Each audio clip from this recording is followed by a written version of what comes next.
Hi everyone. So আশা করি সকলেই ভালো আছেন অ্যান্ড আপনাদের ফিনল্যান্ডের রেসিডেন্স পারমিট প্রসেসিংটাও ভালোভাবে যাচ্ছে। সো আপনাদের যদি কোনো প্রবলেম হয় আপনারা ভিডিওর কমেন্ট বক্সে জানাতে পারেন, আমি ট্রাই করবো আনসার দেওয়ার জন্য।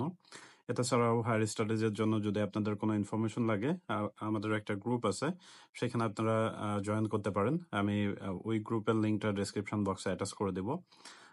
সো আজকের ভিডিওতে আমি এক্সপ্লেইন করব যে হায়ার স্টাডিজের জন্য আপনারা যখন কোনো একটা দেশ নির্বাচন করতে চান তখন আসলে কি কি বিষয়টা মাথায় রাখা দরকার। বেসিক্যালি আমি যদি আমার কথা বলি, যে আমি যখন হায়ার স্টাডিজের প্ল্যান করছিলাম তখন আমার আসলে দুইটা দেশের প্রতি একটু টান ছিল। নাম্বার ওয়ান হচ্ছে South Korea and number two হচ্ছে কানাডা। সো বেসিক্যালি এখানে সাউথ কোরিয়ার বিষয়টা ছিল এরকম যে ওখানে অনেক ভালো রিসার্চের অপরচুনিটি আছে এটা। আর কানাডার বিষয়টা ছিল এরকম যে সবাই ওখানে যাচ্ছে, আমাকেও যাইতে হবে এরকম। সো বেসিক্যালি সেকেন্ড যে রিজনটা এটা খুবই হাস্যকর। সো আশা করি ভিডিওটা দেখার পরে আপনাদের একটা আইডিয়া হবে যে কি কি বিষয় আসলে মাথায় রাখা উচিত হায়ার স্টাডিজের জন্য যখন আপনি কোনো একটা দেশ চুজ করবেন। এবং এখানে বলে রাখি যে এটা শুধুমাত্র এই কয়েকটা বিষয়ের উপর নির্ভর করে না, এর বাইরেও আরো অনেক বিষয় থাকতে পারে, বাট এগুলা হচ্ছে যে মেইন বা কি যে বিষয় যেগুলো আপনাদেরকে মাথায় রাখতে হবে সেটা। সো আমি এখানে টোটাল 5টা পয়েন্ট আলোচনা করব। এর মধ্যে 1 নাম্বার পয়েন্ট সেটা হচ্ছে ফিউচার পার্সপেক্টিভ। মানে আপনার হচ্ছে ফিউচার গোলটা আসলে কি, যে আপনি গ্রাজুয়েশনের পরে কি করতে চান, ওই দেশেই থাকতে চান নাকি হচ্ছে যে দেশে ব্যাক করতে চান, বা হচ্ছে আপনি মাস্টার্স শেষ করে পিএইচডি করতে চান কিনা। এবং এই যে আপনার যে ফিউচার প্ল্যানটা, এই প্ল্যান বা ফিউচার যে ক্যারিয়ার পার্সপেক্টিভ, এই পার্সপেক্টিভটার কোন জায়গায় গেলে আপনি ইজিলি ফুলফিল করতে পারতেছেন, সেটা আমেরিকাতে গেলে, আই মিন নর্থ আমেরিকান কান্ট্রিতে গেলে, অথবা ইউরোপে গেলে, অথবা অস্ট্রেলিয়াতে গেলে, কোথায় গেলে আপনি আসলে আপনার এই প্ল্যানগুলো ফুলফিল করতে পারতেছেন। সো এটা ফার্স্টে আপনি ডিটারমাইন করতে পারেন, এটার উপর বেস করে একটা কান্ট্রি চুজ করতে পারেন। এরপরে হচ্ছে যে অ্যাডভান্টেজ অ্যান্ড ডিসঅ্যাডভান্টেজ। সেটা হলো যে আপনি যে কান্ট্রিতে যাইতে চাচ্ছেন, বা আপনি হচ্ছে ইউরোপ বা আমেরিকার কোন একটা কান্ট্রির ক্ষেত্রে আপনি ওই দেশের সুবিধা অসুবিধাগুলো কম্পেয়ার করে দেখতে পারেন।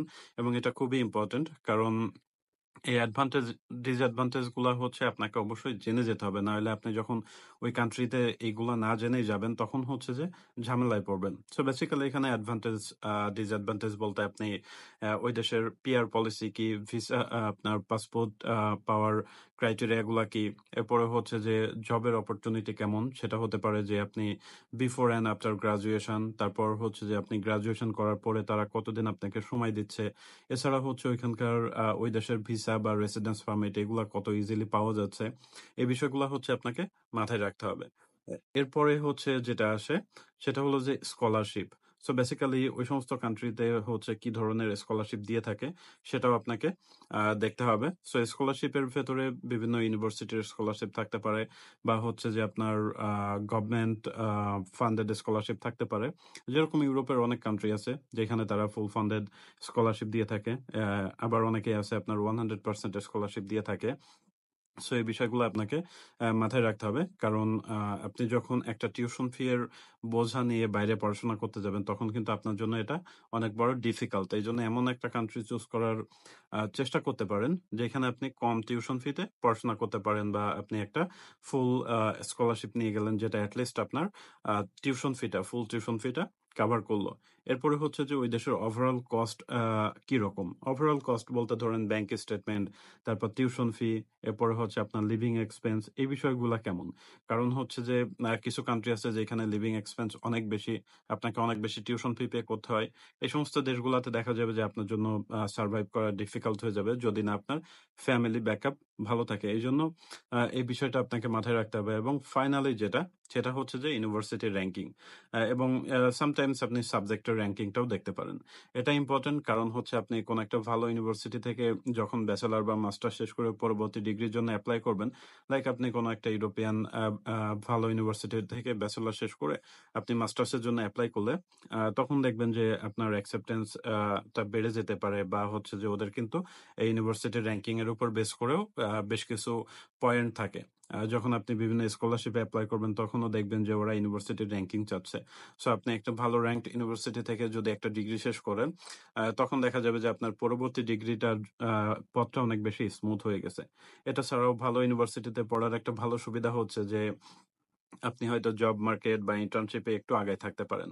এজন্য হচ্ছে যে সবসময় কিছু ইউনিভার্সিটি আছে লোয়ার কোয়ালিটির অনেক ইউনিভার্সিটি যারা হচ্ছে ইজিলি স্টুডেন্ট অ্যাকসেপ্ট করে। কিন্তু দেখা যায় যে পরবর্তীতে হচ্ছে আপনি গ্র্যাজুয়েশন কমপ্লিট করার পরে হচ্ছে হয়তো ইন্টার্নশিপ পেতে অসুবিধা হচ্ছে বা জব পেতে অসুবিধা হচ্ছে। ইভেন অনেক সময় আছে যে কোনো কান্ট্রিতে যে তাদের প্রাইভেট পাবলিকের হয়তো একটা ডিফারেন্স থাকে যে এখান থেকে পড়াশোনা করলে আপনি পরবর্তীতে যে সুযোগ সুবিধা পাবলিকের ইউনিভার্সিটি গুলাকে দেওয়া হয় সেই সুযোগ সুবিধাটা নাও পেতে পারেন। যেমনটা ডেনমার্কে হয়তোবা করছে। আপনারা একটু খোঁজ নিয়ে দেখতে পারেন যারা ডেনমার্কে যেতে চান।